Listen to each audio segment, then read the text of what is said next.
Hello everyone, welcome back to my channel. इस video में हम लोग कवर करेंगे इलेक्ट्रिकल में कौन कौन से प्रॉब्लम्स कॉमनली अपेयर होते हैं जो आपको फेस करने के लिए मिलते हैं, that is trouble shooting problems and solution.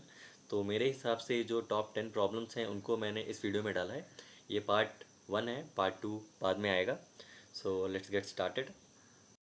Problem number 1, अगर सप्लाई देने के बाद मोटर रोटेट नहीं कर रहा है और उसमें से हमिंग साउंड आप ऑब्जर्व कर रहे हैं और थोड़ी देर के बाद मोटर ट्रिप हो जाता है ऑन ओवर करंट फॉल्ट, तो इसका सॉल्यूशन सिंपल है।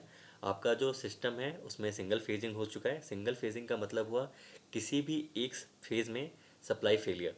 यहाँ पे राइट हैंड साइड में आप डायग्राम के साथ इसको रिलेट कर सकते हैं। जो एक्सट्रीम राइट में L3 लाइन है उसमें ओपन सर्किट लिखा हुआ है, तो जो राइट हैंड साइड वाला डायग्राम है वो सिंगल फेजिंग का कंडीशन है। इसमें आपका जितना भी कंपोनेंट है पावर सर्किट का उसको चेक करना है, for example fuse, power cable या फिर मोटर का इंटरनल वाइंडिंग। किसी में भी प्रॉब्लम होगा तो वो सिंगल फेजिंग का केस है। सेकंड प्रॉब्लम पे आते हैं जो कॉमनली आपको देखने के लिए मिलता होगा। करंट वेरिएशन अगर आप ऑब्जर्व कर रहे हैं अपने सिस्टम में, फॉर एग्जांपल DOL कंडीशन में, तो उसका सिंपल सॉल्यूशन है लूज़ कनेक्शन किसी भी एक पार्ट में होगा। लूज़ कनेक्शन होने से करंट का जो वेरिएशन है वो बहुत कॉमन है। तो पूरे सिस्टम को आप चेक करें, टाइटनेस को प्रॉपर करें।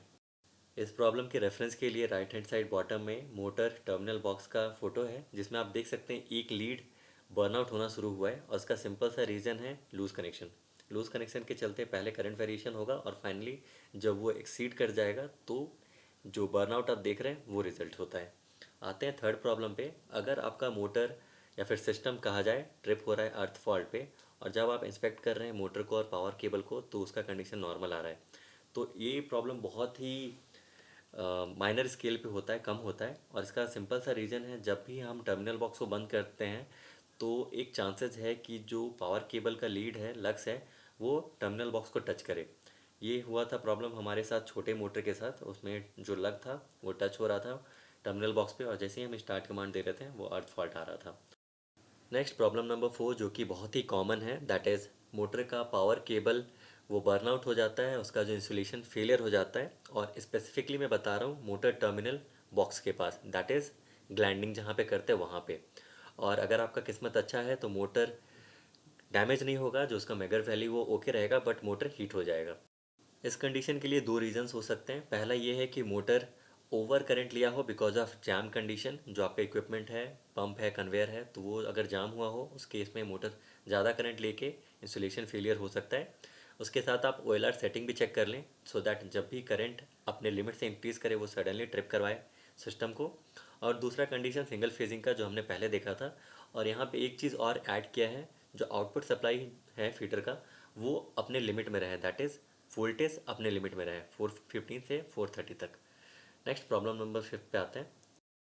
प्रॉब्लम नंबर 5 भी बहुत कॉमन है और फ्रिक्वेंटली अकर होता है, दैट इज़ जब भी आप मोटर को स्टार्ट कमांड देते हैं वाया पुश बटन, तो जब तक आप पुश बटन को प्रेस करके रख रहे हैं तब तक मोटर रनिंग है और जैसे ही आप उसको रिलीज़ करते हैं मोटर स्टॉप हो जाता है। या फिर सर्किट को जब आप स्टॉप कमांड देने जाते हैं पर वो सर्किट स्टॉप नहीं होता है। तो इसका सिंपल सा रीज़न है, सॉल्यूशन है, दैट इज़ आप जो होल्डिंग कॉन्टैक्ट है उसको चेक करें, वहाँ पे कुछ लूज़ कनेक्शन रहेगा, तो उसको रेक्टिफाई करने से ये प्रॉब्लम सॉल्व हो जाएगा। Next is problem number 6, that is अगर आपका सिस्टम, आपका इक्विपमेंट रनिंग कंडीशन में स्टॉप हो जा रहा है, जो कि जनरली DOL के केस में होता है या फिर ड्राइव्स में भी हो सकता है, तो उस केस में आपको लूज़ कनेक्शन चेक करना है दो जगह पे।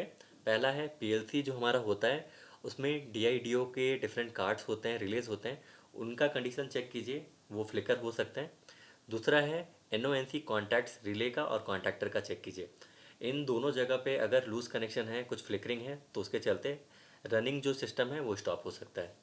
नेक्स्ट प्रॉब्लम नंबर 7 पे आते हैं, जो कि ह्यूमन एरर पे बेस्ड है। प्रॉब्लम को देखते हैं। मोटर कनेक्शन करने के बाद भी जैसे ही सप्लाई हम दे रहे हैं तो मोटर रन नहीं हो रहा है। यहाँ पे दो चीज़ नोट करने वाला है। जब आप वोल्टेज चेक करेंगे तो सिस्टम प्रॉपर वोल्टेज ले रहा है 415 430 वोल्ट, बट करंट बिल्कुल ड्रॉ नहीं कर रहा है मोटर। सॉल्यूशन इसका काफ़ी सिंपल है। जो कॉइल्स होते हैं मोटर के अंदर उसे हमें प्रॉपरली कनेक्ट करना होता है U1 V1 W1 and U2 V2 W2 को देख के। राइट हैंड साइड में फ़ोटो है टर्मिनल बॉक्स का, जिस तरह से डेल्टा कनेक्ट किया जाता है। नेक्स्ट प्रॉब्लम नंबर 8 पे आते हैं। अगर सिस्टम ट्रिप कंडीशन शो कर रहा है बट जो भी रिलेज है उसमें वो हेल्दी हैं, तो उस केस में MCCB का NONC जो कॉन्टैक्ट होता है, जो आप देख रहे हैं लास्ट फोटो में लेफ्ट हैंड साइड पे, उसे आप चेक कर लें। नेक्स्ट प्रॉब्लम नंबर 9, ये केस DDOL का है, दैट इज़ डुअल DOL। इस केस में मोटर 1 तो स्टार्ट होता है स्टार्ट कमांड मिलने के बाद, बट मोटर 2 आपका स्टार्ट नहीं हो रहा है। ये प्रॉब्लम जनरली हम लोग क्रशर्स में फेस करते हैं जहाँ पे 2 मोटर यूज़ किया जाता है। दूसरा मोटर टाइमर के साथ कनेक्टेड है फॉर 10 to 15 सेकेंड्स, उसके बाद मोटर स्टार्ट होता है। तो जैसा कि मैंने मेंशन किया टाइमर, तो टाइमर का आप कनेक्शन चेक कीजिए, हो सकता है यहाँ पे कुछ प्रॉब्लम हो जिसे रेक्टिफाई करने के बाद ये प्रॉब्लम सॉल्व हो जाए।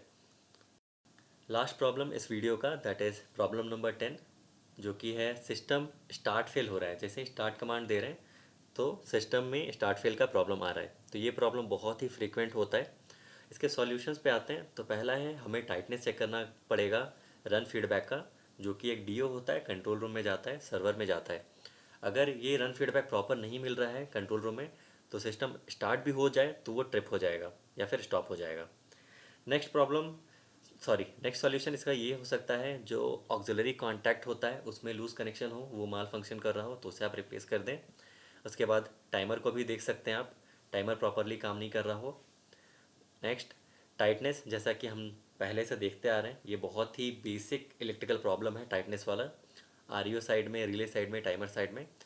और लास्ट पॉइंट भी देख लीजिए, जो DO रिले होता है, स्टार्ट कमांड देने वाला रिले, डिजिटल आउटपुट रिले, उसे भी प्रॉपरली चेक कर लें। उसमें भी अगर लूज़ कनेक्शन है, वो प्रॉपरली काम नहीं कर रहा है, तो RIO से आपके पैनल तक स्टार्ट कमांड नहीं आएगा। सो गाइज़, ये वीडियो यहाँ पे कंप्लीट होता है। 10 प्रॉब्लम और उनके सॉल्यूशन हमने देखे हैं। आपको अगर कुछ कन्फ्यूजन है, कोई आप एडिशनल पॉइंट है, तो आप प्लीज़ कमेंट करें, मैं उसे रेक्टिफाई करूँगा, सुधारूँगा। और अगर वीडियो आपके लिए यूज़फुल रहा हो तो please like, share and subscribe the channel अगर आप नए हैं तो। And thank you for watching.